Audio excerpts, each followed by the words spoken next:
Hi friends, welcome to literacy जैसे medical education channel. तो आज के इस वीडियो में हम डिस्कस करने वाले हैं निमोनिया के बारे में।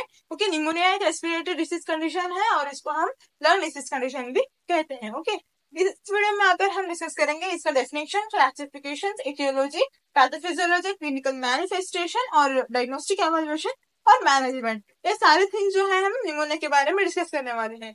इसका एक्सप्लेनेशन जो है बहुत ज्यादा होने की वजह से मैं इसको पार्ट्स में डिवाइड करती हूँ। ओके, आप उधर मेरे चैनल पर जाकर इसके पार्ट जो है देख सकते हैं। तो चलिए स्टार्ट करते हैं इसका definition. Okay okay, definition.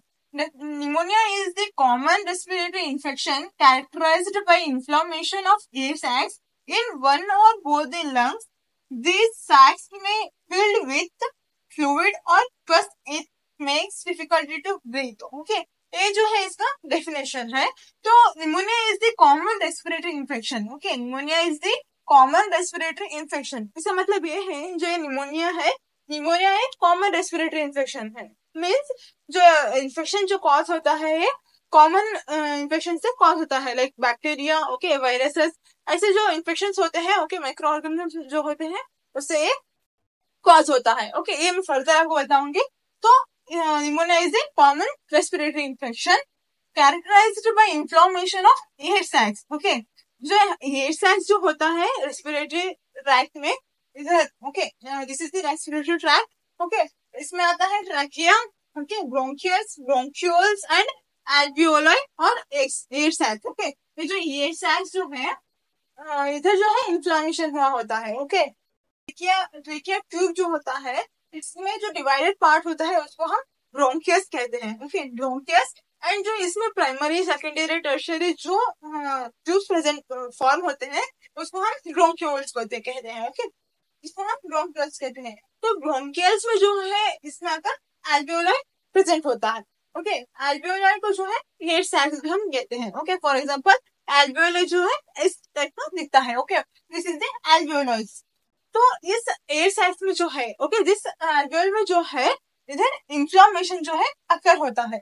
Okay, उसको हम क्या कहते हैं, the characterized by the inflammation of air sacs in the one और बोथ ऑफ द लंग्स।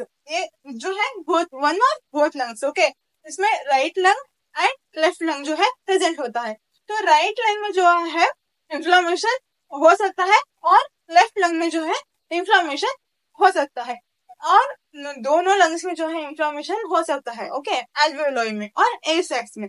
तो उसको हम क्या कहते हैं, air sacs in the one और बोथ लंग्स। ओके, एक और दोनों लंग्स में जो है इंफ्लेमेशन होता है। ओके, दिस सैक्स में filled with fluid of pus, it makes difficulty to breathe. इसका मतलब ये है जो ये फ्लूइड और पस जो होता है, ओके, अनवांटेड फ्लूइड और पस जो होता है ये एयर सैक्स में फिल होता है। ओके, जब एयर सैक में जो फ्लूइड और पस फिल्ड होता है तो इंफ्लेमेशन जो है कॉज होता है। तो ये है इसका definition. Okay, pneumonia is the common respiratory infection characterized by inflammation or air sacs in one or both the lungs. These sacs may filled with fluid or pus. Okay, fluid or pus. It makes difficulty to breathe.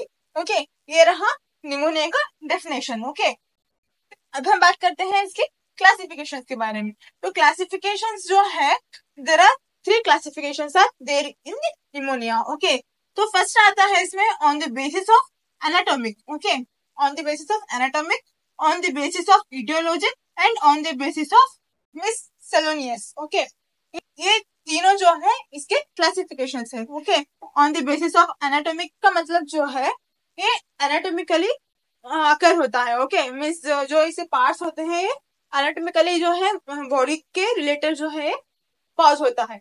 Next आता है on the basis of etiology.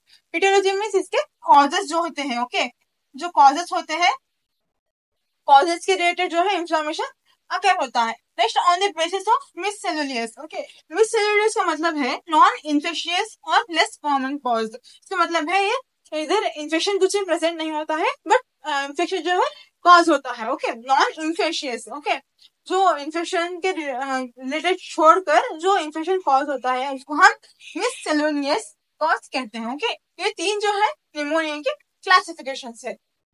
अब हम बात करेंगे pneumonia pneumonia के classification के बारे में। ओके, इसमें अगर पहला क्लासिफिकेशन जो है on the basis of anatomy, okay, जो एनाटॉमिकली निमोनिया कॉज होता है वो अगर on the basis of anatomy उसको हम कहते हैं। तो इसमें अगर स्पेशली 3 टाइप्स है। ओके, एक अगर लोबर और लोबरल निमोनिया, दूसरा अगर इंटरस्टिशियल निमोनिया एंड तीसरा अगर ब्रोंकियो निमोनिया। ओके, ये 3 जो है इसमें क्लासिफिकेशंस में पहला जो क्लासिफिकेशन है उसमें आते हैं। ओके, तो लोबर और लोबरल निमोनिया जो है वन और मोर लोब ऑफ लंग्स इन्वॉल्व। तो जो इन्फ्लेमेशन और इन्फेक्शन जो है ये लोबर और लोबरल में जो लोब्स होते हैं, ओके, लंग्स में, ओके, तो इसमें आता है upper lobe and lower lobe. Okay, ये जो है अपर लोब होता है इसमें एंड लोअर लोब होता है। तो इसमें जो है राइट एंड लेफ्ट में अगर हम लोब्स से मिलाएंगे तो इसमें आते हैं 4 लोब्स। तो इसमें जो है वन और मोर लोब, ओके, जो लोब्स होते हैं लंग्स के, इसमें एक लोब या बहुत ज्यादा लोब में जो है इन्फ्लामेशन अकर होता है। तो उस इन्फ्लामेशन को जो है हम क्या कहते हैं, लोबर और लोबरल निमोनिया कहते हैं। Okay, this is the first type. तो नेक्स्ट आता है इंटरस्टिशियल निमोनिया। ओके, तो इसका मतलब ये है interstitial tissue of the lungs affected. जो इसका लंग्स का जो इंटरस्टिशियल टिश्यू होता है, ओके, मींस इनर जो टिश्यूज होते हैं उस टिश्यूज में जो है अफेक्टेड हुआ होता है, तो इसको हम क्या कहते हैं, interstitial tissue of the lung affected. तो ये आता है second point of the classification. तो थर्ड जो है ब्रोंकियो निमोनिया। ओके, ब्रोंकियो निमोनिया मतलब इंफ्लेमेशन और इन्फेक्शन इन दी ब्रोंकियल्स। जो ये ब्रोंकियल्स प्रेजेंट है, ओके, इस पार्ट्स को जो है हम ब्रोंकियल्स कहते हैं। ओके, जो ये ब्रोंकियल्स प्रेजेंट है उस ब्रोंकियल्स में जो है इंफ्लेमेशन और इन्फेक्शन हुआ होता है, उसको हम क्या कहते हैं, ब्रोंकियो निमोनिया कहते हैं। Okay, this is the first classification of the pneumonia. तो अब हम बात करेंगे निमोनिया के सेकेंड क्लासिफिकेशन के बारे में। ओके, तो सेकेंड क्लासिफिकेशन जो है इसका on the basis of etiology. Okay, etiology के बेसिस पे जो इन्फ्लेमेशन अकर होता है लंग्स के अंदर, तो उसको हम क्या कहते हैं, on the basis of etiology कहते हैं। ओके, तो ये माइक्रो ऑर्गेनिजम्स और जो बैक्टीरिया वायरसेस होते हैं उससे जो है ये क्या होता है। तो इसमें पहला आता है बैक्टीरियल कॉज। ओके, जो थ्रू बैक्टीरिया से इन्फ्लेमेशन जो अकर होता है लंग्स में और लोअर्स में और एल्वियोलाई में जो इन्फ्लेमेशन अकर होता है वो आता है बैक्टीरियल है। ओके, तो इसमें पहला बैक्टीरिया आता है स्टेफाइलोकोकस एंड न्यूमोनोकोकस एंड स्ट्रेप्टोकोकस। ये 3 बैक्टीरिया जो है, ये बैक्टीरिया इन्फ्लेमेशन और इन्फेक्शन जो है ये एयर सैक्स में जो है एयर फ्लूइड और प्लस जो भी फील करते हैं। ओके, और इन्फ्लेमेशन जो है अकर करते हैं, कॉज करते हैं, ये आकर बैक्टीरियल। ओके, तो नेक्स्ट आकर जो है नेक्स्ट टाइप जो है ये वायरल का है। ओके, वायरल इन्फेक्शन जो है इन्फ्लुएंजा एंड एडिनो वायरस। जो इन्फ्लुएंजा वायरस और जो एडिनो वायरस होते हैं वो वायरस के थ्रू जो है इन्फ्लेमेशन अकर होता है लोब्स में और एल्वियोलाई में। ओके, एल्वियोलाई को हम एयर सैक्स में कहते हैं, तो एयर सैक्स में जो है इन्फ्लेमेशन अकर होता है। तो नेक्स्ट आकर हम बात करेंगे फंगल के बारे में। ओके, फंगल में अगर हम बात करेंगे तो इसमें आता है हिस्टोप्लाज्मोसिस। ओके, हिस्टोप्लाज्मोसिस जो है एक फंगल इन्फेक्शन है, उसके थ्रू भी जो है इसमें लंग्स में इन्फ्लेमेशन और फ्लूइड एक्युमुलेशन होने के चांसेस है। ओके, नेक्स्ट आता है इसमें प्रोटोजोआ। ओके, प्रोटोजोआ में जो है हिस्टोलाइटिक एंड टोक्सोप्लाज्मोसिस, ये जो है 2 प्रोटोजोआ इन्फेक्शन है, इस इन्फेक्शन के थ्रू भी ये इन्फेक्शन कॉज होता है। ओके, तो ये रहा इसका classification of the pneumonia. Okay, second classification of the pneumonia. तो नेक्स्ट हम बात करेंगे third classification of the pneumonia के बारे में on the basis of miscellaneous. Okay, जो on the basis of miscellaneous जो है ये आकर third classification of the pneumonia. Okay, pneumonia का जो है ये थर्ड क्लासिफिकेशन है। तो इसमें जो है टाइप्स आकर एक aspiration pneumonia and Loeffler's pneumonia and hypersensitivity and hypostatic, ये 4 टाइप जो है इस क्लासिफिकेशन में प्रेजेंट है। ओके, तो अब हम बात करेंगे एस्पिरेशन निमोनिया के बारे में। Okay, caused by food chemicals और नाजल ड्रॉप्स। इसका मतलब ये है जो मिससेलेनियस जो है ये नॉन इन्फेक्शन कॉजेस है। ओके, लाइक ये इन्फेक्शन के थ्रू हमें अकर नहीं होते। ओके, ये जो है नॉन इन्फेक्शियस कॉज है, ओके। और इसको हम लेस कॉमन कॉज भी कहते हैं। तो नेक्स्ट जो है इसमें एस्पिरेशन निमोनिया का मतलब ये है कॉज्ड बाय फूड केमिकल्स और नेजल ड्रॉप्स है। ये निमोनिया जो है थ्रू फूड के, ओके, फूड के थ्रू जो इंफ्लेमेशन होता है, इसके थ्रू जो है बॉडी में आकर होकर ईयर साइज में जो है पेन और इंफ्लेमेशन कॉज कर सकता है, ओके, थ्रू केमिकल्स और नेजल ड्रॉप्स जो लाइक बच्चों में और जो अडल्ट पर्सन में जो ड्रॉप्स डालते हैं, ओके, जो नेजल ड्रॉप्स होता है वो केमिकल्स का होता है, ओके, केमिकल्स और नेजल ड्रॉप्स के थ्रू भी जो है इंफ्लेमेशन कॉज होता है, ओके, और डिसीज कॉज होता और डिसीज भी जो है कॉज हो सकता है। टाइप जो है ये लॉफलेस निमोनिया, ओके, इसका मतलब है इसिनोफिल्स अक्यूमुलेट इन द लंग्स। जो ये लंग्स और एयर सैक्स होता है, ओके, एयर सैक्स में और लंग्स में जो है इसिनोफिल्स जो है ज्यादा अक्यूमुलेट होने की वजह से जो है ये निमोनिया कॉज हो सकता है, ओके। नेक्स्ट आता है हाइपर सेंसिटिविटी। हाइपर सेंसिटिविटी मतलब जो पर्सन्स में हाइपर सेंसिटिविटी होते हैं, ओके, जो पेशेंट सेंसिटिव होते हैं उनमें जो है इनहेल्ड डस्ट, अगर वो डस्ट पार्टिकल्स को इनहेल करते हैं, ओके, और लाइक सेंसिटिव पर्सन्स में उनके लंग्स और जो रेस्पिरेटरी इन्फेक्शन जो उनको बहुत ज्यादा असर होता है, ऐसे पेशेंट्स में जो है हाइपर सेंसिटिविटी होती है, ओके। वो पर्सन अगर डस्ट जो है इनहेल करेंगे, ओके, इनहेल करेंगे तो उन पेशेंट को निमोनिया कॉज हो सकता है। तो ये आकर hyper sensitivity pneumonia, okay. Next आता है हाइपोस्टैटिक निमोनिया। हाइपोस्टैटिक निमोनिया मतलब collection of fluid in bed ridden patients, okay, जो पेशेंट्स बहुत दिनों से बेड रिडन होते हैं, ओके, उनको चलना नहीं होता, ओके, बैठना नहीं होता, तो वो सिर्फ बेड पर ही काम करते हैं, बेड पर ही रहते हैं। तो ऐसे बेड रिडन पेशेंट जो होते हैं उन पेशेंट में जो है फ्लूइड कलेक्ट हो जाता है, ओके।